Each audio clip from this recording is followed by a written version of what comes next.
Bonjour tout le monde. Est-ce que vous nous entendez bien? Ouais. Ok, super. Vous avez l'air pas encore trop, vous n'avez pas encore trop chaud, donc normalement c'est bon. On est avant le repas, donc il n'y aura pas de problème de digestion, personne ne devrait s'endormir.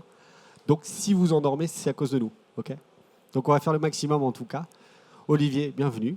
Bonjour à tous. Juste avant d'introduire Olivier, pour poser un peu le pitch de la session du jour, là, donc Paris gagnant d'Isover Placo, on a décidé de faire une intervention qui présente un peu les grands enjeux autour de l'industrie, notamment pour Isover Placo, qui est donc une entité de Saint-Gobain, sur les difficultés d'accompagnement de montée en compétences des équipes à l'heure du digital, mais aussi finalement dans un moment où les équipes n'ont jamais de temps de se former, les managers ne laissent pas le temps aux équipes de se former et j'en passe. On peut avoir des réfractaires à tous les sujets digitaux, ça tombe bien, on est sur Tech for Industry ici, et aussi finalement, avec l'IA et plein de choses, des métiers qui deviennent assez techniques, où il faut beaucoup de compétences. Et donc c'est ça le sujet qu'on va vous présenter aujourd'hui, comment engager des équipes réfractaires au digital pour améliorer la performance commerciale, entre autres, sur le terrain. Donc, on va commencer par se présenter. Olivier, est-ce que tu peux nous donner quelques petites informations sur toi?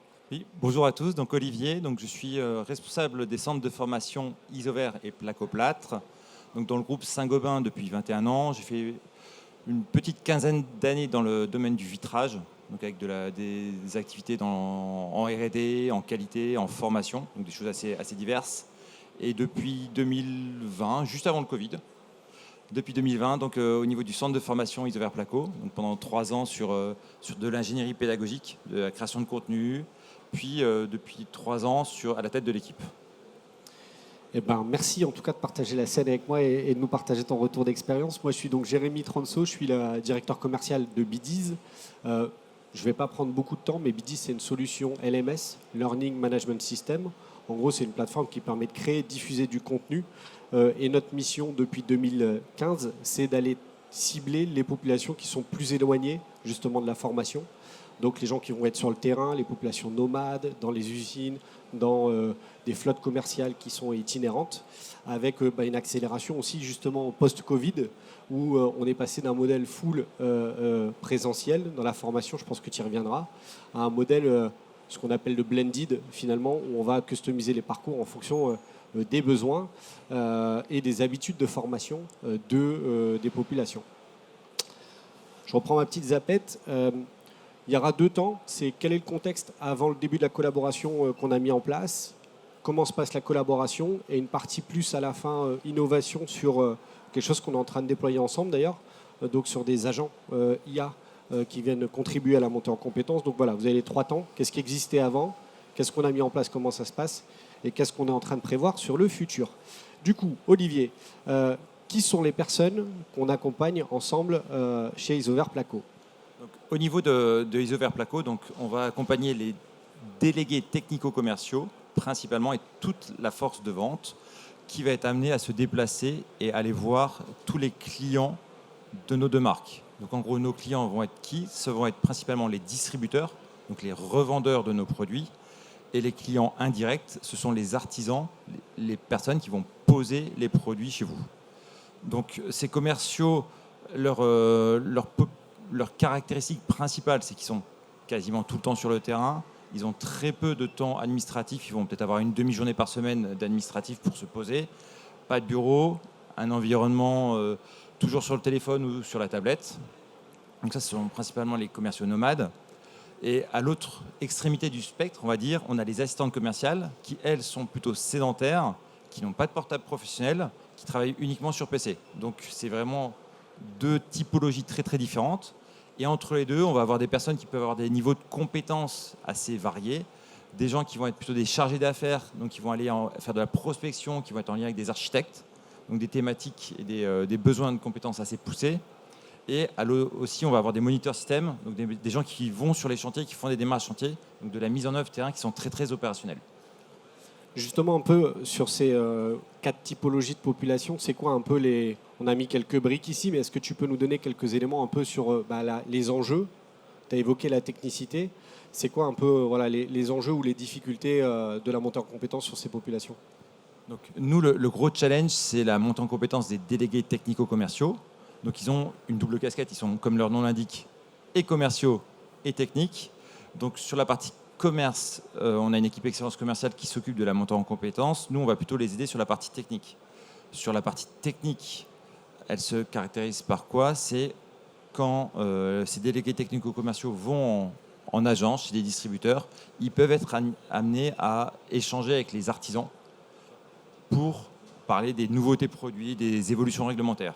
Donc là, il y a un vrai besoin de compétences techniques, de connaissances sur la pose, sur la mise en œuvre des produits. Et donc ça, c'est encore du présentiel. Et c'est même une démarche de conseiller finalement, parce qu'ils doivent renseigner, et faire monter en compétence à la fin des fins l'artisan sur l'usage et l'exploitation des matériaux, quoi. Exactement.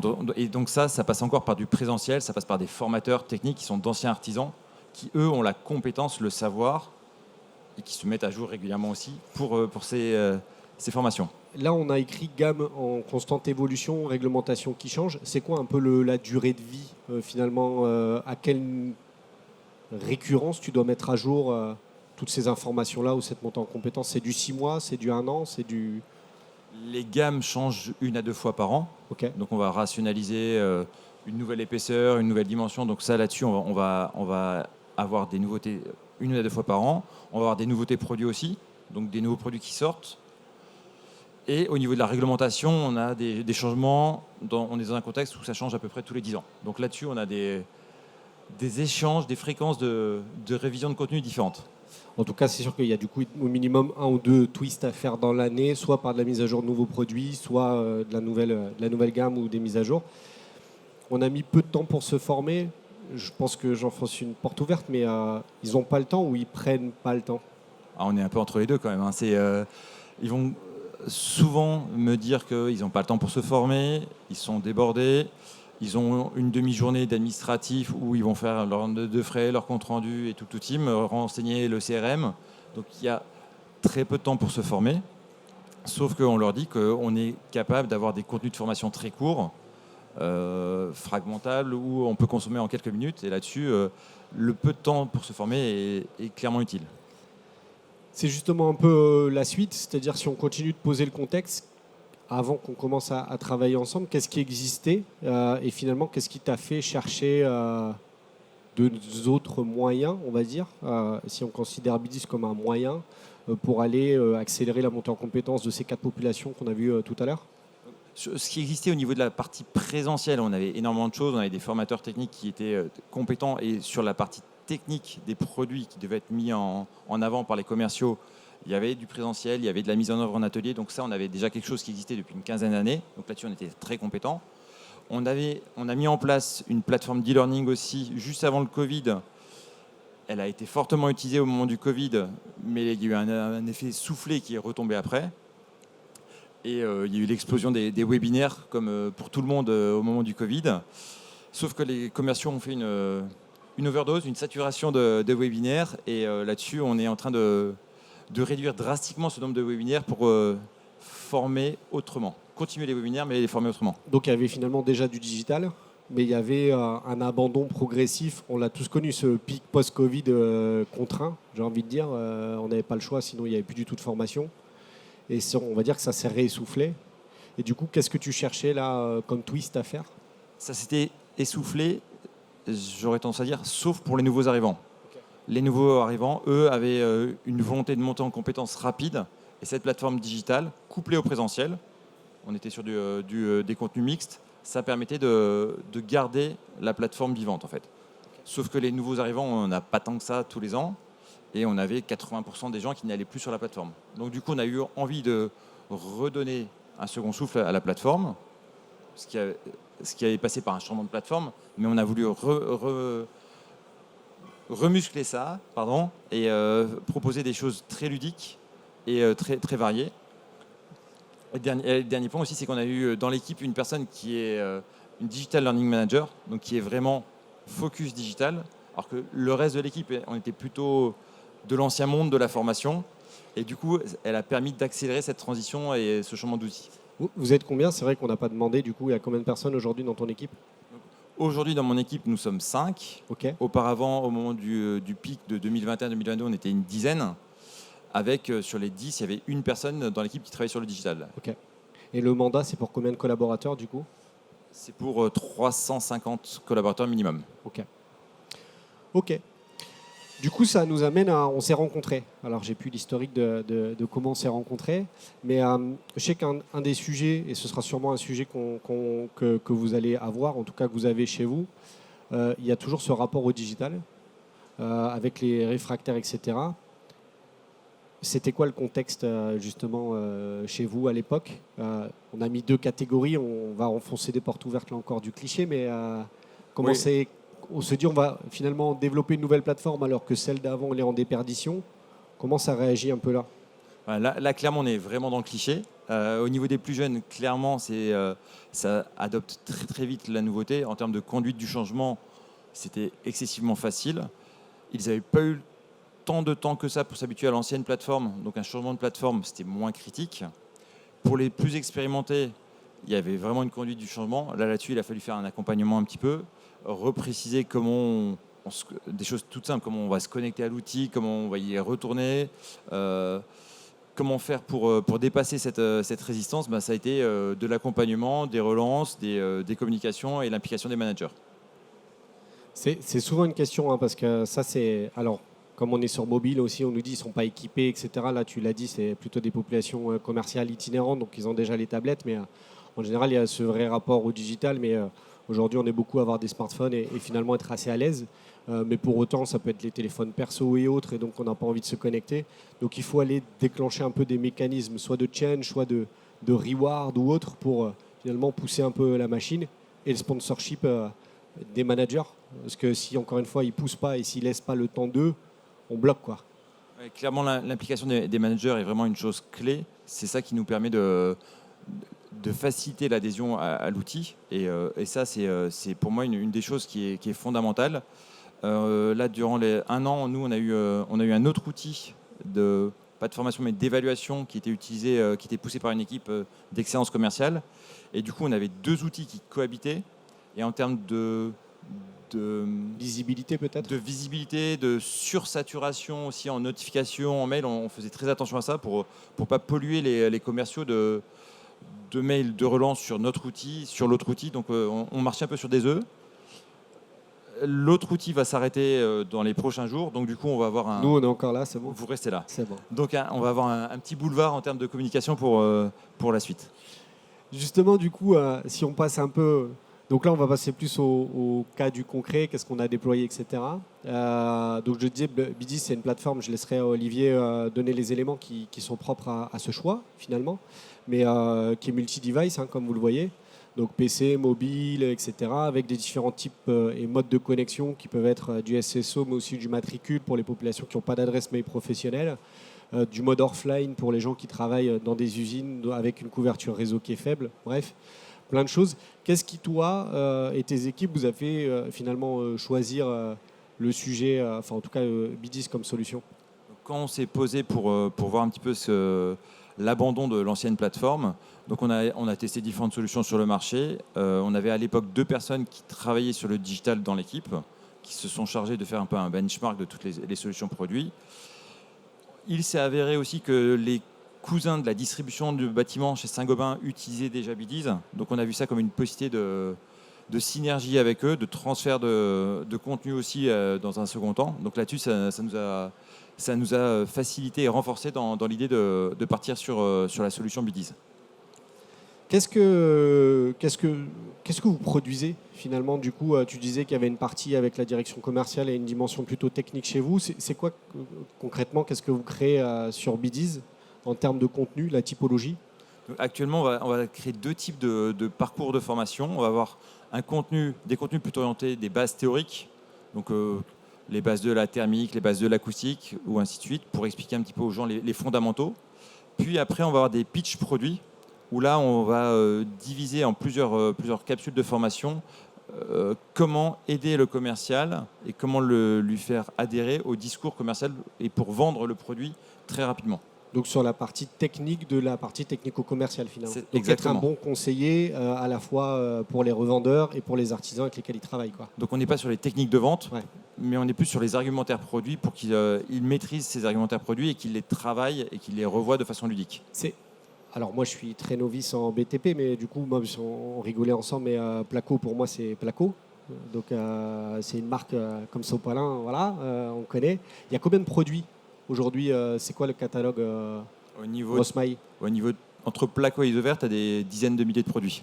Ok. Donc la gamme est très très large. Donc forcément, les commerciaux ne peuvent pas tout connaître les gammes des deux marques. Donc on les pousse et on les challenge sur les marques, les nouveautés produits et les produits stars. Et du coup, il l'utilise aussi en knowledge base un peu ou pas encore ou peu? On pousse un peu là-dessus. On a démarré il y a 6 mois, enfin, on a démarré un petit moment, mais 6 mois de préparation, des bêta-testeurs, un teasing, un lancement. Qu'est-ce que tu penses aujourd'hui? Comment ça se passe le lancement? Comment s'est passée l'expérience aussi finalement d'accompagnement et le lancement du projet? Le lancement a eu lieu il y a un an, donc c'était mi-juin l'an dernier. Donc on avait l'autre outil que je parlais tout à l'heure qui était un peu en concurrence interne. On a réussi à gagner en crédibilité auprès des commerciaux par la qualité des contenus. Ils se sont rendus compte que ce n'était pas juste de la formation pour de la formation, mais il y avait vraiment des choses à apprendre. Donc là-dessus, on a été plutôt bon. Il faut se tresser des lauriers.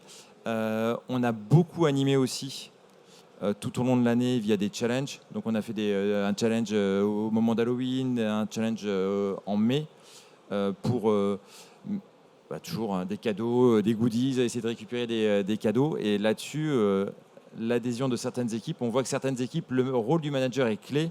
Tu te rends compte que tu as des managers qui poussent énormément l'implication et l'adhésion et le jeu, alors que d'autres en sont encore un peu moins convaincus. Donc là, c'est un travail de longue haleine. Ça, c'est une des forces finalement de notre outil aussi, c'est toute la partie social learning, gamification.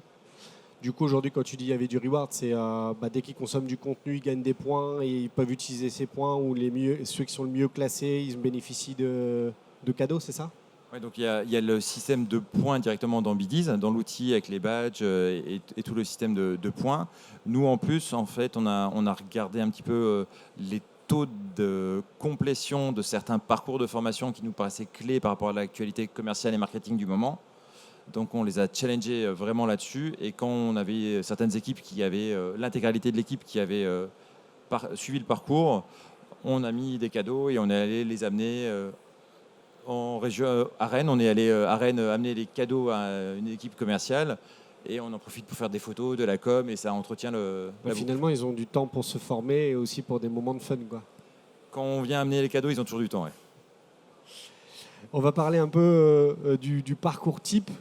Vous avez un aperçu, c'est un screenshot de ce à quoi ça peut ressembler. Si vous voulez plus de détails, on a un stand juste là à l'angle. On peut vous faire des démos de produits. Il y a une structure particulière, enfin c'est la même que tu gardes pour tous les produits. Tu peux nous expliquer un peu les étapes clés un peu d'un parcours? Oui. Donc notre parcours est en 5 capsules. Il y a une 5e qui est cachée, là je vais vous expliquer un petit peu. Donc la première, c'est pitcher le produit. En gros, ça va être quoi? Ça va être le commercial à 20 secondes pour parler de son produit à son client. Quel est le message clé qu'il doit donner? Donc là, c'est sous forme de jeu, ça va durer 3-4 minutes pour qu'il s'imprègne du pitch produit, de l'argumentaire, de la phrase clé qu'il doit connaître par cœur et qu'il doit être capable de ressortir à son client. La deuxième capsule, c'est un petit cran plus loin. On l'appelle un cran plus loin. C'est comment argumenter si, au-delà des 20 secondes, on a 2, 3, 5 minutes. Quels sont les arguments additionnels qu'on va pouvoir mettre en avant au-delà du pitch produit principal? La troisième, ça va être plutôt les bonnes pratiques commerciales. Ça va être si on a des retours, des questions, des petites choses où le client nous titille un petit peu. Comment le préparer un petit peu à des objections, des choses comme ça. Exactement, aux objections. La quatrième, celle qui est cachée, c'est un petit peu des bonus vidéo. Si on a des tutos de mise en œuvre, des podcasts à intégrer, donc pour varier un peu les modalités pédagogiques. Donc ça, ce qui plaît toujours énormément. Et le dernier, donc c'est la battle finale. Donc là, c'est un petit quiz sur le sujet dont on parle.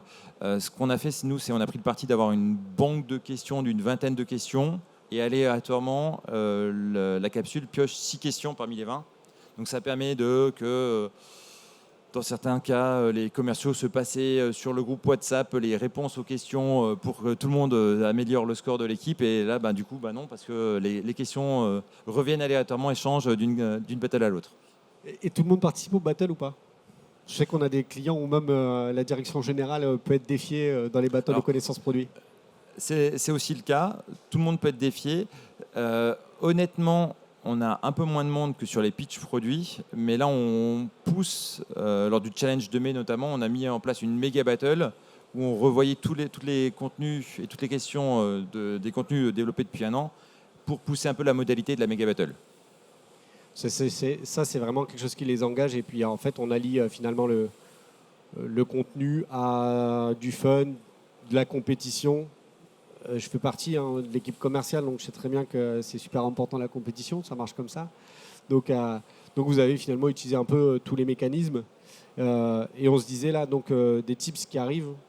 On a un format du coup de vidéo, de captation de short vidéo qui peuvent être captés par les commerciaux eux-mêmes pour partager. C'est quelque chose que vous allez implémenter du coup. Ouais, là, on est en train de travailler dessus. Donc, en fait, au niveau de Isover Placo, les équipes communication développent beaucoup de contenu pour les réseaux sociaux. Donc, tout ce qu'on a fait, c'est on a récupéré ces contenus de Facebook, TikTok, Insta, pour les mettre dans le format tips de Biddies. Et au lieu de se dire on met juste une vidéo, on rajoute à chaque fois une petite question pour garder une dimension pédagogique et apprentissage. Évidemment, la question est reliée à ce qui est montré dans la vidéo, mais du coup, ça permet de varier encore plus les modalités pédagogiques et d'avoir des formats très très courts. Ça, c'est vraiment pour vous sur la partie industrie, etc. Tech, un format qu'on a développé en plus. Vous en voyez là quelques-uns, mais on a donc le e-learning classique, ce qu'on appelle des capsules chez nous. On a des fiches produits, on en parlait, qui sont plutôt utilisées comme knowledge base pour les populations commerciales ou des procédures métiers. Et en effet, les petits tips vidéo, c'est de la captation d'un geste métier qu'on fait en situation comme si on tournait un réel Instagram ou un Snapchat, où on va aller capter le savoir sur le terrain. Donc un geste technique, etc. C'est ce qui est très utilisé par d'ailleurs un de nos clients aussi, Leroy Merlin, où les responsables de rayon pitchent aussi les produits et on intègre ces vidéos dans les capsules de présentation des produits. Du coup, du e-learning en décroissance, une volonté de redynamiser, des nouveaux parcours avec une structure claire, identique. Finalement, il y a aussi de la routine dans ce qu'il faut produire parce qu'ils s'y retrouvent. Donc, de l'innovation, mais pas trop non plus. En tout cas, sur les formats, on est sur quelque chose de bien défini qui fonctionne. C'est quoi les résultats aujourd'hui ? Aujourd'hui, on a de plus en plus de personnes embarquées. Donc là, on est au niveau des 300 commerciaux de l'ensemble de la force de vente. On arrive à avoir des taux de complétion qui sont très très bons.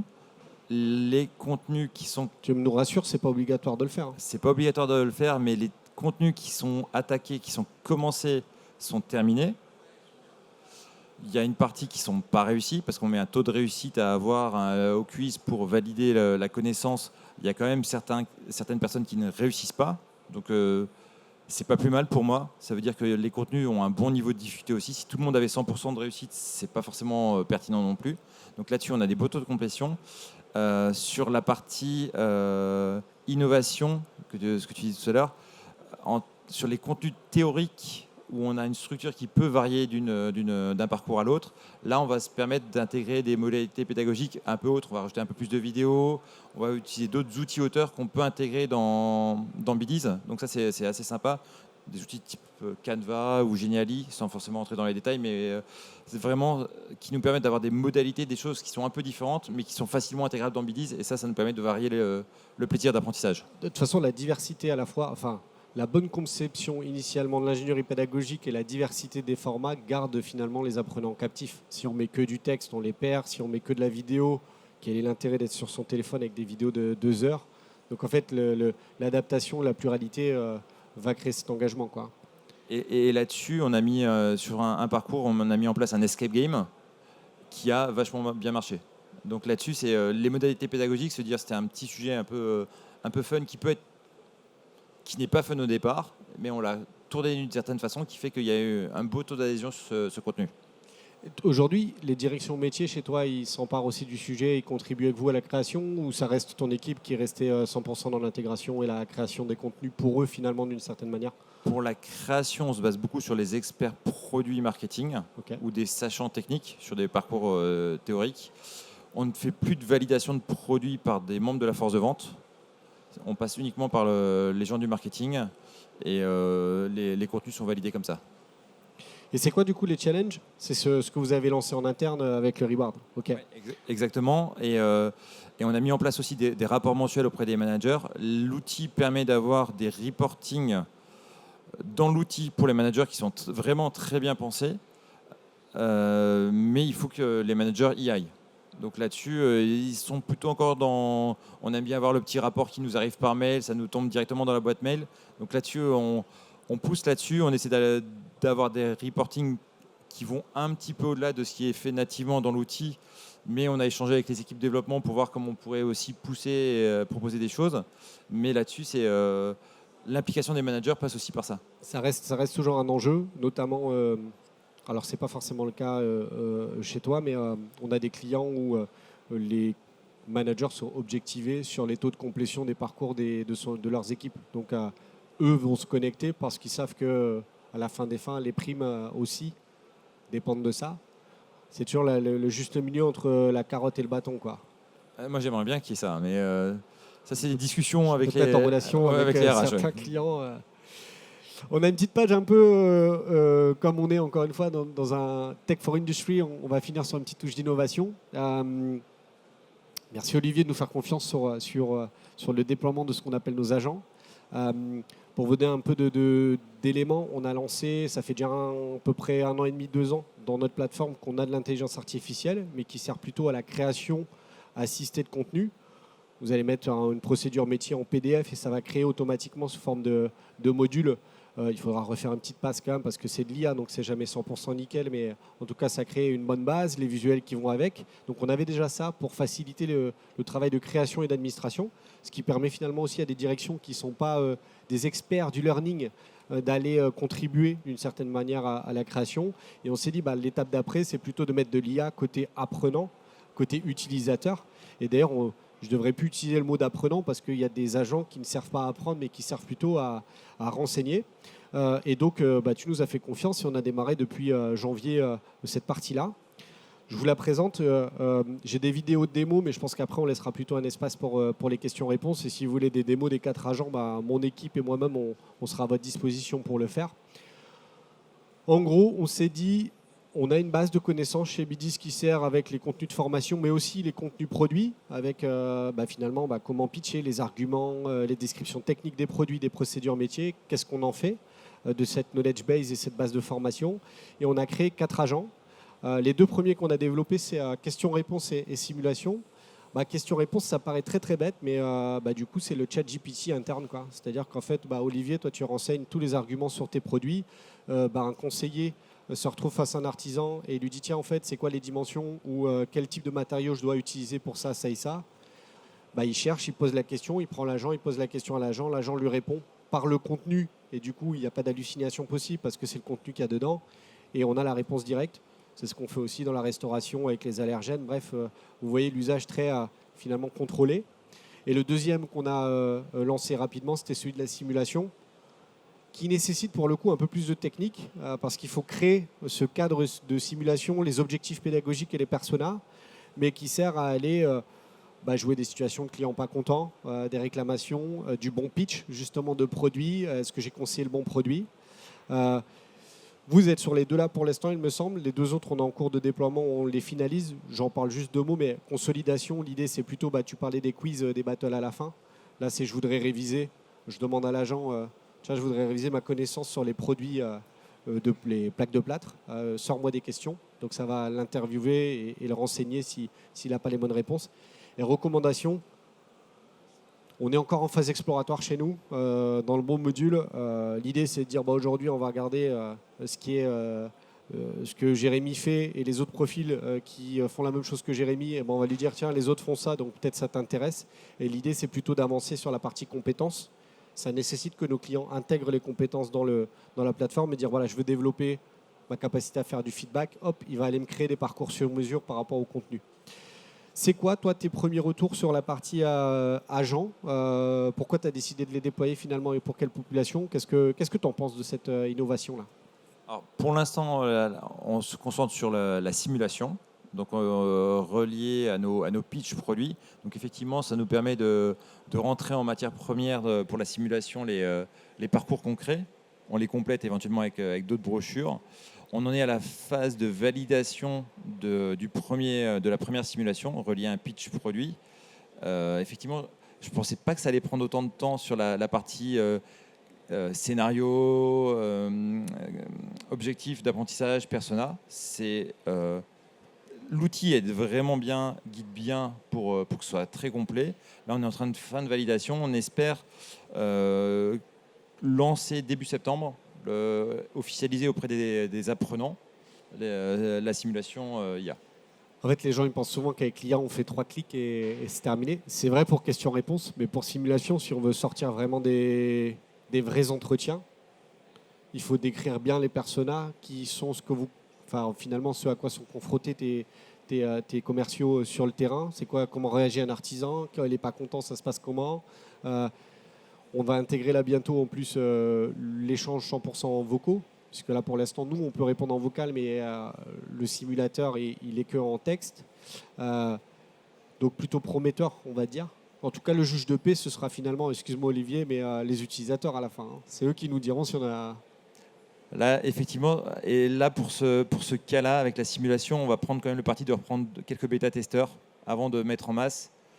Tu nous envoies les plus réfractaires? Je vais prendre un peu de tout. Je vais prendre un peu de tout pour avoir un avis assez représentatif. Des gens qui sont déjà convertis à Bidis, des gens un peu moins, pour voir un petit peu ce qu'ils en pensent et pour voir comment on a configuré l'outil et quelles sont les pistes d'amélioration. Ça, c'est une vraie modalité qu'on veut pour l'instant, qui sont à part dans notre solution et qui sont traitées un peu sur le côté. Moi, je pousse côté produit, si la caméra elle est là, je la redis, donc ils le savent, pour que ce soit intégré dans les parcours. C'est-à-dire que finalement, au lieu de faire une battle finale, sur certains parcours, tu dis, ce qui valide que tu maîtrises, c'est ta capacité à bien répondre à une simulation client. Tu vois d'autres simulations après, en dehors de celle des propositions commerciales, de la partie vente, qui pourraient vous être utiles? Je sais pas, demain, est-ce qu'on doit développer le management, des cas de management Alors, pour l'instant, on n'avait pas forcément, on se concentrait, on avait déjà pas mal d'idées sur les pitchs produits. Après, ça peut être sur d'autres thématiques. Tu peux avoir un client qui t'appelle, j'ai pas été approvisionné, qu'est-ce qui se passe? Que tes services clients, par exemple, sachent quoi répondre. C'est pas quelque chose qui s'apprend forcément. Ouais. Et donc, tu vois, anticiper ce genre de scénario, ça peut être intéressant. On a beaucoup de demandes là de centres de relations clients en ce moment, qui font du support ou de la réclamation, et eux, ils se font bombarder à longueur de journée. Mais aussi d'autres clients qui travaillent dans les bus et autres à Paris et qui sont souvent victimes d'incivilités, et comment je réagis face à ces incivilités. Voilà, je pense qu'on a des petites démos, mais je vais les passer à plutôt... Bref, je les ai, pitié. Hop, il nous reste, c'est jusqu'à quelle heure? On a encore 10 minutes, je pense. Est-ce qu'il y a des questions? 5 minutes? Est-ce qu'il y a des questions, réactions? Demandes? C'est qu'on était très clair. Moi, je le prends comme ça. Hein. On est bon? Merci pour l'écoute. Bon appétit. Cette fois-ci, vous pouvez aller manger. Merci Olivier pour ta participation. Et si vous avez besoin, on est juste là à côté sur le stand.